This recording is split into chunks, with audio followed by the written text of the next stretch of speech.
ഇനി നമുക്ക് നമ്മുടെ ഫസ്റ്റ് സി പ്രോഗ്രാം ക്രിയേറ്റ് ചെയ്യാം. നമ്മുടെ code blocks I D open ആയി കഴിഞ്ഞാൽ നിങ്ങൾ ഈ കാണുന്ന ഐക്കണിൽ ക്രിയേറ്റ് ന്യൂ പ്രൊജക്റ്റ് എന്ന് പറയുന്ന ഈ ഐക്കണിൽ ക്ലിക്ക് ചെയ്യുക. ഇതിൽ ക്ലിക്ക് ചെയ്ത് കഴിഞ്ഞാൽ ഇതുപോലെയുള്ള ഒരു ടെംപ്ലേറ്റ് എന്ന് പറയുന്ന ഒരു വിൻഡോ ഓപ്പൺ ആയി വരും. സോ ഇതിൽ നമ്മൾ ഇതെല്ലാം ഒഴിവാക്കിയിട്ട് നമുക്ക് വേണ്ടത് ഈ കൺസോൾ ആപ്ലിക്കേഷൻ എന്ന് പറയുന്നതാണ്. കൺസോൾ എന്ന് പറയുന്നത് നമ്മുടെ കമാൻഡ് പ്രോംപ്റ്റ് പോലെയുള്ള വിൻഡോ ആയിരിക്കും. കൺസോൾ ആപ്ലിക്കേഷൻ എന്ന് പറയുന്ന ഈ ഐക്കണിൽ ക്ലിക്ക് ചെയ്ത് ഗോ എന്ന് പറയുന്ന ഈ ബട്ടണിൽ ക്ലിക്ക് ചെയ്യുക. ഈ skip this page next time എന്ന് ക്ലിക്ക് ചെയ്ത് നെക്സ്റ്റ് എന്ന് പറയുന്ന ഈ ബട്ടണിൽ പ്രസ് ചെയ്യുക. ശേഷം ഇവിടെ നിങ്ങൾ നമ്മളോട് ഏത് സെലക്ഷൻ ഏത് ലാംഗ്വേജ് ആണ് യൂസ് ചെയ്യേണ്ടതെന്ന് ചോദിക്കും. സോ നമ്മളിപ്പോൾ ഇവിടെ പഠിക്കുന്നത് സി ആണ്, അതുകൊണ്ട് സി എന്ന് പറയുന്നതിൽ ക്ലിക്ക് ചെയ്യുക. ശേഷം നമുക്ക് നെക്സ്റ്റ് പ്രസ് ചെയ്യുക. നമ്മളോട് പ്രൊജക്റ്റ് ടൈറ്റിൽ നമ്മൾ ചെയ്യാൻ പോകുന്ന പ്രൊജക്റ്റിൻ്റെ ടൈറ്റിൽ ചോദിക്കും. സോ നമ്മളിപ്പോൾ ഇവിടെ ലേൺ സി എന്നാണ് നമ്മുടെ പ്രൊജക്റ്റിൻ്റെ ടൈറ്റിൽ കൊടുക്കുന്നത്. സോ എവിടെയാണത് ക്രിയേറ്റ് ചെയ്യേണ്ടത് എന്ന് ഫോൾഡർ എന്ന് ചോദിക്കും.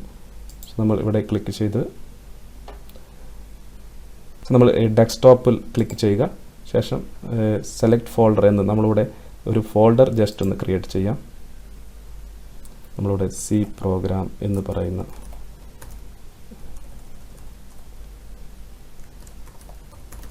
ഒരു ഫോൾഡർ ക്രിയേറ്റ് ചെയ്തു. ശേഷം നമ്മളിപ്പോൾ ക്രിയേറ്റ് ചെയ്ത ഈ സി പ്രോഗ്രാം എന്ന് പറയുന്ന ഫോൾഡറിൽ ക്ലിക്ക് ചെയ്യുക. ശേഷം സെലക്ട് ഫോൾഡർ എന്ന് പറയുന്ന ബട്ടണിൽ ക്ലിക്ക് ചെയ്യുക. സോ നമ്മളിപ്പോൾ നമ്മുടെ പ്രൊജക്റ്റ് ടൈറ്റിൽ കൊടുത്തു. സോ എവിടെയാണ് സേവ് ചെയ്യേണ്ടത് ആ പ്രൊജക്റ്റ് അതും കൊടുത്തു. ശേഷം നെക്സ്റ്റ് പ്രസ് ചെയ്യുക. കമ്പൈലർ GNU GCC കമ്പൈലർ തന്നെ സെലക്ട് ചെയ്യുക. ശേഷം ഫിനിഷ് എന്ന് പറയുന്ന ഈ ബട്ടണിൽ ക്ലിക്ക് ചെയ്യുക. ഈ ബട്ടണിൽ ക്ലിക്ക് ചെയ്ത് കഴിഞ്ഞാൽ നമുക്കിവിടെ ലേൺ സി എന്ന് പറയുന്ന ഈ നമ്മുടെ പ്രൊജക്റ്റ് നെയിം കാണാൻ കഴിയും. അതുപോലെ നമ്മൾ ഡെസ്ക്ടോപ്പിൽ പോയി കഴിഞ്ഞാൽ നമ്മുടെ സി പ്രോഗ്രാം എന്ന് പറയുന്ന നമ്മൾ ക്രിയേറ്റ് ചെയ്ത ഫോൾഡർ കാണാൻ കഴിയും. ആ ഫോൾഡർ ഓപ്പൺ ചെയ്ത് കഴിഞ്ഞാൽ നമ്മുടെ ലേൺ സി എന്ന് പറയുന്ന നമ്മൾ കോഡ് ബ്ലോക്കിൽ ക്രിയേറ്റ് ചെയ്ത പ്രൊജക്റ്റ് ഫോൾഡർ കാണാൻ കഴിയും. അത് ഓപ്പൺ ചെയ്ത് കഴിഞ്ഞാൽ അതിലുള്ള നമ്മുടെ ഫയൽസ് എല്ലാം നമുക്ക് കാണാൻ കഴിയും. സോ നമ്മൾ ജസ്റ്റ് ഇതിവിടെ ഓപ്പൺ ചെയ്യുന്നു. നമ്മൾ വീണ്ടും കോഡ് ബ്ലോക്കിലോട്ട് പോകുന്നു. ഇവിടെ ഈ സോഴ്സസ് എന്ന് പറയുന്നതിൽ ക്ലിക്ക് ചെയ്താൽ ഇവിടെ നമുക്കൊരു main.c എന്ന് പറയുന്ന ഒരു ഫയൽ കാണാം.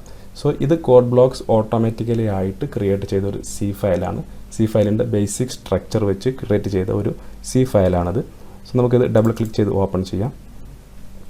സോ ഓപ്പൺ ചെയ്ത് കഴിഞ്ഞാൽ നമുക്ക് ഇതുപോലെയുള്ള ഒരു വിൻഡോ ഓപ്പൺ ആയി വരും. സോ നമ്മളിതൊന്ന് സൈസ് ഒന്ന് ഇൻക്രീസ് ചെയ്യുന്നു.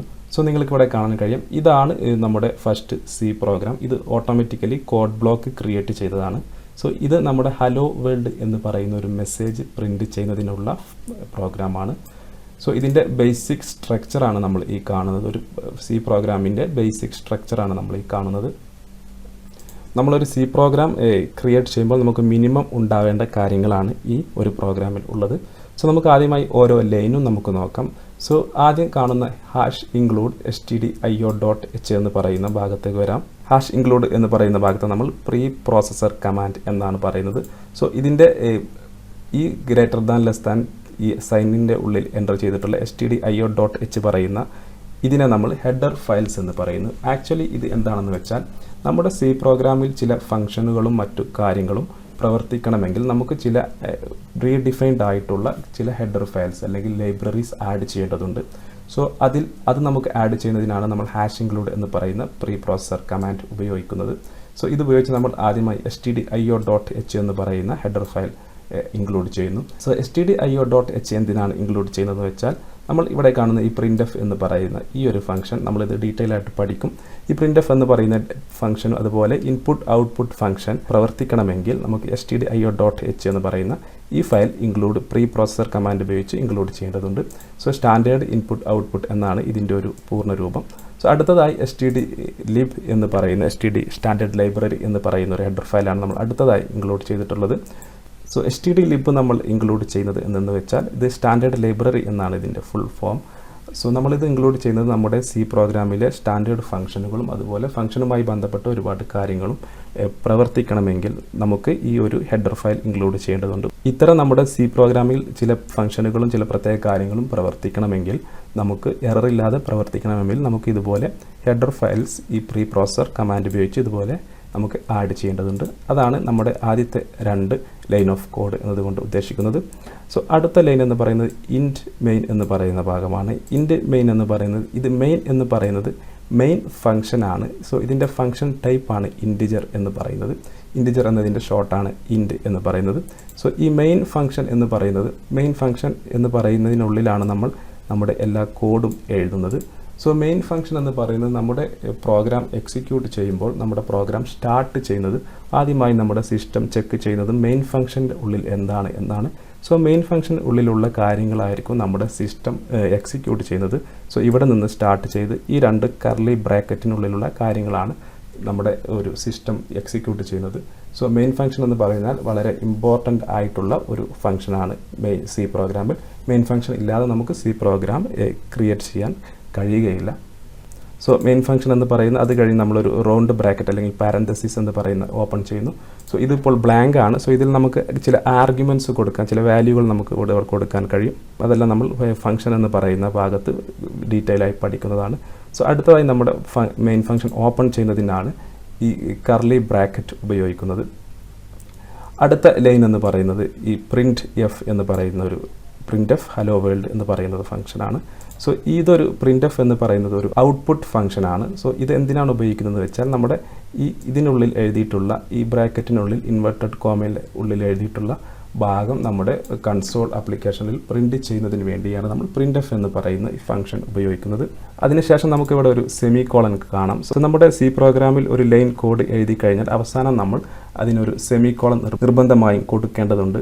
കാരണം എന്തെന്ന് വെച്ചാൽ നമ്മുടെ ഈ പ്രോഗ്രാം ഇത് റൺ ചെയ്യുന്ന സമയത്ത് ആദ്യം ഈ ലൈൻ ചെക്ക് ചെയ്ത് കഴിഞ്ഞാൽ സെമി കോളൻ എത്തിക്കഴിഞ്ഞാൽ പിന്നെ അതിനപ്പുറത്തേക്കുള്ള കാര്യങ്ങൾ നമ്മുടെ സിസ്റ്റം ചെക്ക് ചെയ്യുന്നതായിരിക്കില്ല. ഈ സെമി കോളൻ്റെ ഉള്ളിലുള്ള ഭാഗങ്ങൾ മാത്രമേ നമ്മുടെ സിസ്റ്റം എക്സിക്യൂട്ട് ചെയ്യുകയുള്ളൂ. സോ അതുകൊണ്ട് തന്നെ നമ്മൾ ഒരു കോഡ് എൻ്റർ ചെയ്ത് കഴിഞ്ഞാൽ, നമ്മുടെ കോഡ് കഴിഞ്ഞു കഴിഞ്ഞാൽ നമ്മൾ തീർച്ചയായും നമ്മൾ സി പ്രോഗ്രാമിൽ സെമി കോളൻ നിർബന്ധമായും കൊടുക്കേണ്ടതാണ്. സോ അടുത്തതായി റിട്ടേൺ 0 എന്ന് പറയുന്ന ഒരു ഈ സ്റ്റേറ്റ്മെൻ്റ് ആണ്. റിട്ടേൺ 0 എന്ന് പറയുന്നത്, സോ നമ്മളിവിടെ നേരത്തെ പറഞ്ഞു നമ്മുടെ മെയിൻ ഫംഗ്ഷൻ എന്ന് പറയുന്നത് ഇൻറ്റിജർ ടൈപ്പാണ്. സോ നമുക്ക് അതുകൊണ്ട് ഏതെങ്കിലും ഒരു ഇൻറ്റിജർ, അതായത് ഒരു നമ്പർ നമുക്ക് റിട്ടേൺ ചെയ്യേണ്ടതുണ്ട്.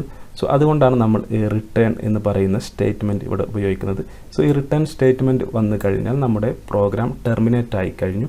സോ നമ്മളിവിടെ റിട്ടേൺ 0 കൊടുക്കാൻ കാരണം നമ്മുടെ പ്രോഗ്രാം സക്സസ്ഫുള്ളി എക്സിക്യൂട്ട് ആയിരുന്നു, സക്സസ്ഫുള്ളി വർക്ക് ചെയ്തു എന്ന് കാണിക്കുന്നതിന് വേണ്ടിയാണ് റിട്ടേൺ 0 ഇവിടെ നമ്മൾ കൊടുക്കുന്നത്. നമ്മൾ ഏത് നമ്പർ കൊടുത്തു കഴിഞ്ഞാലും നമ്മുടെ പ്രോഗ്രാം വർക്ക് ചെയ്യും. പക്ഷേ നമ്മുടെ ഓപ്പറേറ്റിംഗ് സിസ്റ്റത്തിന് നമ്മുടെ സി പ്രോഗ്രാമിൽ നിന്നുള്ള ഒരു മെസ്സേജ് ചെല്ലുന്നത് റിട്ടേൺ 0 ആണെങ്കിൽ നമ്മുടെ പ്രോഗ്രാം സക്സസ്ഫുള്ളി റണ്ണായി അല്ലെങ്കിൽ വർക്കായി എന്ന് കാണിക്കുന്നതിന് വേണ്ടിയാണ് നമ്മൾ 0 നൽകുന്നത്.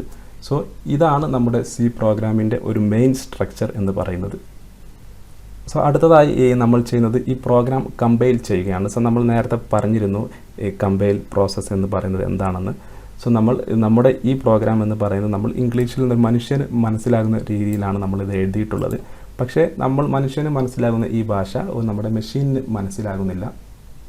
സോ മെഷീനിന് മനസ്സിലാകുന്ന ഭാഷയിലോട്ട് കൺവേർട്ട് ചെയ്യുന്നതിനാണ് നമ്മൾ കമ്പൈൽ എന്ന് പറയുന്നത്. അല്ലെങ്കിൽ ഇതിൽ നമ്മൾ ബിൽഡ് എന്ന് പറയുന്ന ഈ ഐക്കൺ കാണാം. അതുപോലെ ഈ ബിൽഡ് എന്ന് പറയുന്ന ഇതിൽ ക്ലിക്ക് ചെയ്താൽ നമുക്കത് ചെയ്യാൻ കഴിയും. സോ നമ്മൾ ഈ ബിൽഡ് എന്ന് പറയുന്ന ഐക്കണിൽ ക്ലിക്ക് ചെയ്ത് കഴിഞ്ഞാൽ ഈ ഒരു പ്രോഗ്രാമിനെ നമ്മുടെ കമ്പൈലർ നമ്മുടെ മെഷീനിന് മനസ്സിലാകുന്ന, അത് അൾട്ടിമേറ്റ്ലി ബൈനറി ലാംഗ്വേജിലോട്ട് അതിനെ മാറ്റുന്നതാണ്. ശേഷമാണ് നമ്മൾ ഈ പ്രോഗ്രാം എക്സിക്യൂട്ട് ചെയ്യുന്നത്. സോ നമ്മൾ അടുത്തതായി ചെയ്യേണ്ടത് ഈ ബിൽഡ് എന്ന് പറയുന്ന ഈ ഐക്കണിൽ ക്ലിക്ക് ചെയ്യുക. സോ നമുക്കിപ്പോൾ ഇവിടെ കാണാൻ കഴിയാം 0 എറേഴ്സ്, 0 വാർണിംഗ്സ്, 0 മിനിറ്റ്സ്, എത്ര സെക്കൻഡ് കൊണ്ടാണ് അത് എക്സിക്യൂട്ട് ആയത് എന്നെല്ലാം ഇവിടെ കാണാൻ കഴിയും. സോ നമ്മുടെ കമ്പൈലേഷൻ പ്രോസസ്സ് ഇവിടെ ഇപ്പോൾ സക്സസ്ഫുൾ ആണ്. സോ ഒരിക്കൽ നമ്മുടെ ബിൽഡ് പ്രോസസ്സ് സക്സസ്ഫുൾ ആയി കഴിഞ്ഞാൽ നമ്മൾ അടുത്ത ചെയ്യേണ്ടത് ഈ പ്രോഗ്രാം റൺ ചെയ്യുകയാണ്. സോ പ്രോഗ്രാം റൺ ചെയ്യുക എന്നതിനുള്ള അടുത്ത ഓപ്ഷനാണ് ഈ കാണുന്ന ഈ ഗ്രീൻ കളറിലുള്ള റൺ എന്ന് പറയുന്ന ഐക്കൺ. അല്ലെങ്കിൽ നിങ്ങൾ ഈ ബിൽഡ് എന്ന് പറയുന്നതിൽ ഇവിടെ റൺ എന്നും കാണാൻ കഴിയും. സോ ഞാനിവിടെ ഈ ഐക്കണിൽ ക്ലിക്ക് ചെയ്യുന്നു. സോ നമ്മുടെ പ്രോഗ്രാം നമ്മുടെ കൺസോൾ വിൻഡോയിൽ ഇവിടെ നമ്മുടെ പ്രോഗ്രാം വന്നു കഴിഞ്ഞു. സോ ഹലോ വേൾഡ് എന്ന് പറയുന്ന പ്രോഗ്രാം, നമ്മുടെ ആദ്യത്തെ സി പ്രോഗ്രാം ഇവിടെ പ്രിൻ്റായി കഴിഞ്ഞു. സോ നമ്മൾ press any key to continue എന്ന് ഏതെങ്കിലും ഒരു കീ പ്രസ് ചെയ്ത് കഴിഞ്ഞാൽ അത് പോകുന്നതാണ്. സോ ഇനി നമ്മൾ വീണ്ടും തിരിച്ച് പ്രോഗ്രാമിലോട്ട് വന്നു കഴിഞ്ഞാൽ നമുക്കിവിടെ ഹലോ വേൾഡ് /n എന്ന് പറയുന്ന ഒരു ഭാഗം കാണാൻ കഴിയും. ഇതെന്തിനാണെന്ന് വെച്ചാൽ ഇത് ഇനി നമ്മൾ ടൈപ്പ് ചെയ്യുന്ന ഭാഗം അടുത്ത ലൈനിലോട്ട് പോകുന്നതിന് ഒരു ലൈൻ ബ്രേക്ക് കൊടുക്കുന്നതിന് വേണ്ടിയാണ്. ഫോർ എക്സാമ്പിൾ ഉദാഹരണത്തിന് ഞാനിവിടെ കാണിച്ചു തരാം. ഞാനിത് കോപ്പി ചെയ്ത് ഇവിടെ രണ്ടിലും ഈ \n ഞാനിവിടെ ഡിലീറ്റ് ചെയ്യുന്നു.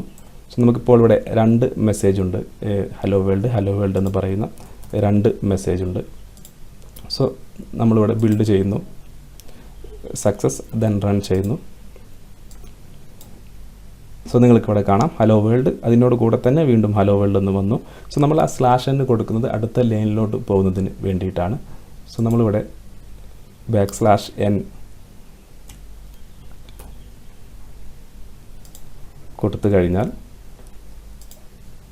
ശേഷം നമ്മൾ സേവ് ചെയ്ത് ബിൽഡ് ചെയ്യുന്നു, റൺ ചെയ്യുന്നു.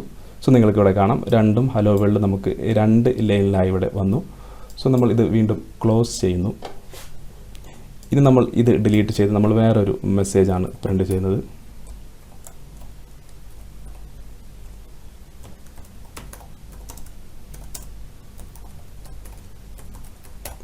സോ ഇതുപോലെ നമ്മൾ പ്രിൻ്റ് ചെയ്തു. സോ നമ്മളിവിടെ സെമിക്കോളൻ ഇവിടെ ഇപ്പോൾ കൊടുക്കുന്നില്ല എന്ന് വെക്കുക. സോ നമ്മളിവിടെ ബിൽഡ് ചെയ്യുന്നു.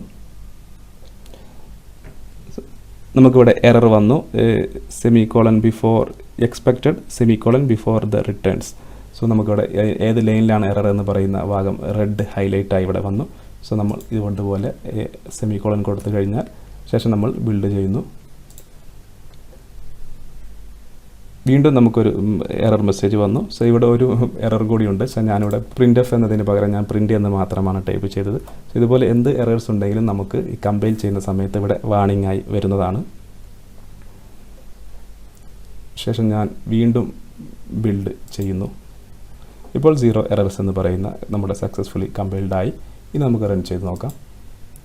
സോ നമ്മൾ ഇവിടെ എൻ്റർ ചെയ്ത ലേൺ സി പ്രോഗ്രാമിംഗ് എന്ന് പറയുന്ന ടെക്സ്റ്റ് നമുക്ക് പ്രിൻ്റായി വന്നു. സോ നമുക്ക് ഇവിടെ ഈ രണ്ടിനും ഇടയിൽ ഒരു ലൈൻ ഗ്യാപ്പ് ഇല്ലാത്തത് നമ്മളിവിടെ /n കൊടുക്കാത്തത് കൊണ്ടാണ്.